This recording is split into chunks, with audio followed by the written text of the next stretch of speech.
Are you sick and tired of being sick and tired of being sick and tired of your 9 to 5 or your 5 to 9 or your 12 to 12? Well, keep watching and I'll show you exactly how I quit my jobs. Yes, jobs with an S. Hey guys, it's Dara, real estate investor and entrepreneur out of Atlanta, Georgia. And as you can see, this video is about how I was done, threw in the towel, quit, walked out with my jobs. Except it wasn't that dramatic because I gave in my 2 weeks. It was all the proper way to get rid of a job, but I was done. So here's the story. When I got started in real estate investing, I was working maybe about 3 jobs. Yeah, this is actually funny because my parents do this all the time. My mom would be like, hey, I'm going to see 3 houses. I'm like, but you have 5 fingers.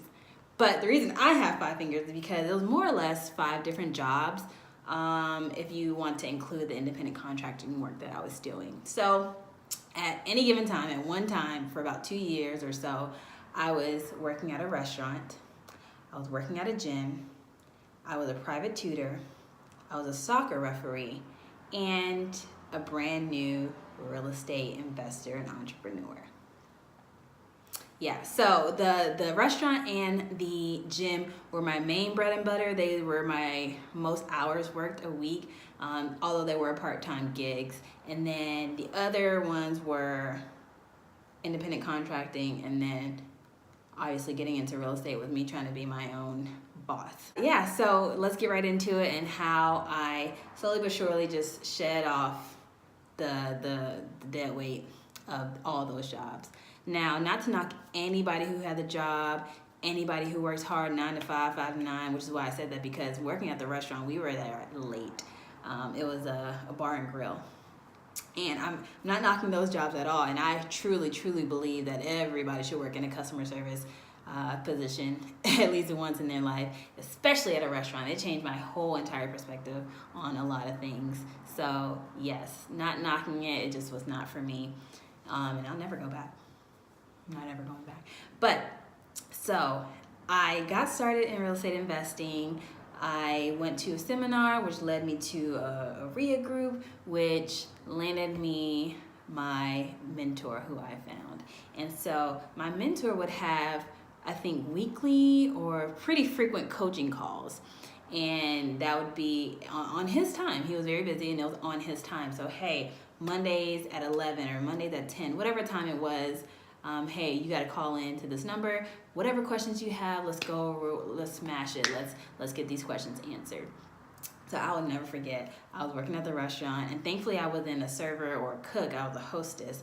And we opened at 11 for lunch, and it was pretty slow then. But so I would always be in the corner, in the front, in the corner, like on the phone, like, yeah, so I had a question about how you put out bandit signs, and and every time somebody walked through the door, I'm like, hey, welcome to, and I had to like put the phone on mute, and it was just a lot. It got so to the point where I'm just like, I'm really trying to work for myself and build for myself while I'm on the clock for someone else. And that's not fair to them, right? To my employer, that's not fair. Can people do it? Sure, I'm sure they do on their lunch breaks and things like that. But this was in a position where I had a break. I didn't have any lunch breaks. So I would either be in the front corner, like sneaking on the phone, or I'd go to the bathroom. I had frequent bathroom breaks to either clean the bathroom or whatever. And I'm like dialing in like, hey, okay, so yeah, my question was about how you drive for dollars. And it was hilarious to me. And then, so by day, I was at the restaurant. By night, I was at the gym, sometimes 12 hours in one day working. Again, they were both part-time gigs. But the gym was a little bit more lenient, a little bit more flexible as far as, hey, if I wanted to get on a call. But as I mentioned in one of my other videos about going to meetings and how frequent they are during the week, every single day, they're typically always at night. And so when I'm working either at the restaurant or at the gym, that means I can't be at these real estate meetings. So I had to make a decision. I think I cut my hours at the gym and cut ties at the restaurant altogether. So now I'm juggling with just this gym gig, which I loved. I loved the people. I loved the environment. Everything about it I loved. It was free membership as well, so that was a plus. And then as far as tutoring and reffing, so reffing soccer was only on the weekends when I chose to do so. So that was never in the way.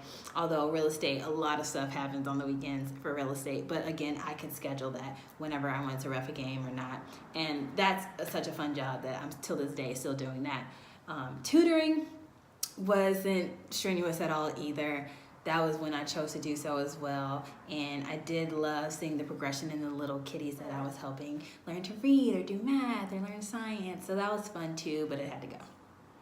It had to go. So I say all this to say that if you find yourself in a position where, you know, you're dreading going to work every day, it's not fulfilling to you, you don't feel like you're moving up the ladder or you're not doing something that you love or are passionate about, it's okay to cut the cord. It's okay. I took a leap of faith and it was out and went without income for a very long time, steady income at least, because you know every 2 weeks you're gonna get this much if you put in this much time on the clock, you know? So being an entrepreneur, working in real estate, I only make what I put in the work for. It's not like, hey, I did 80 hours this week of driving for dollars and making phone calls and going to meetings, so yeah, where's my check? No, it doesn't work that way. So it is all about faith.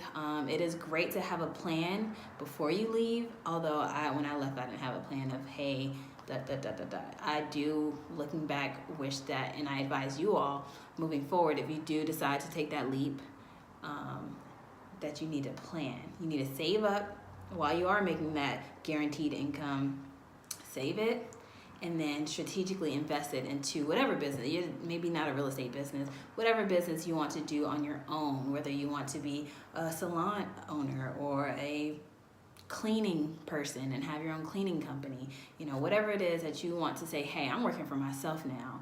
Make sure that before you let go of that income, you're saving it, you're putting it into strategic places, and you are building a plan. You have a plan in place before you leave. So yeah, I was working 3 to 5 jobs at one time.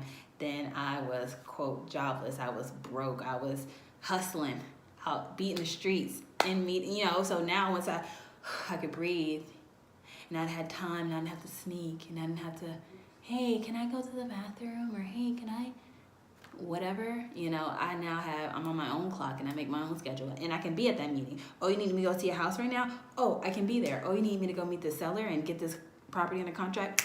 What time? I'll be there. You know, that's what I love. And it's freedom. And it's well worth it on the other side of fear, man. Was I fearful of leaving my jobs? Honestly, no, I wasn't. Did I dread those jobs? No, I didn't. I just dreaded what they were holding me back from being able to do. So a lot of people I know are in positions that they hate. And if that's you, really dig deep. You don't have to quit your job to go work for yourself and be an entrepreneur or a businessman or woman, because it's honestly, truly not for everybody. But you do have to care for yourself first and think about yourself first. So if you're in a job where you hate it, start looking for other jobs. Start applying for other positions. You know, it's okay. It's okay to leave a place that you hate. And that's just what I wanted to share with you guys. Not that I hated any of my jobs, not that I hated any of my employers, bosses, coworkers, or anything. I just hated the lack of freedom. So, thank you for watching. Again, just to recap, I was working about 4 or 5 jobs, and I left them all. I left them all for my one true passion in business and entrepreneurship, and that's real estate, and it's served me well, and I'm not looking back. And yeah, so I encourage you all again to just take that leap of faith and quit whatever is giving you a headache. Quit whatever is stressing you out. And I know it seems easier said than done. I know you have things that, oh, but what if, and what if, I have kids, and I have bills, and I have this, and I have that. It all works out in the end, and it's all worth it in the end. So stay tuned for the next one. If you liked what you heard, like it if you like it, share it if you want to share, comment if you want to talk to me, and subscribe. Thanks.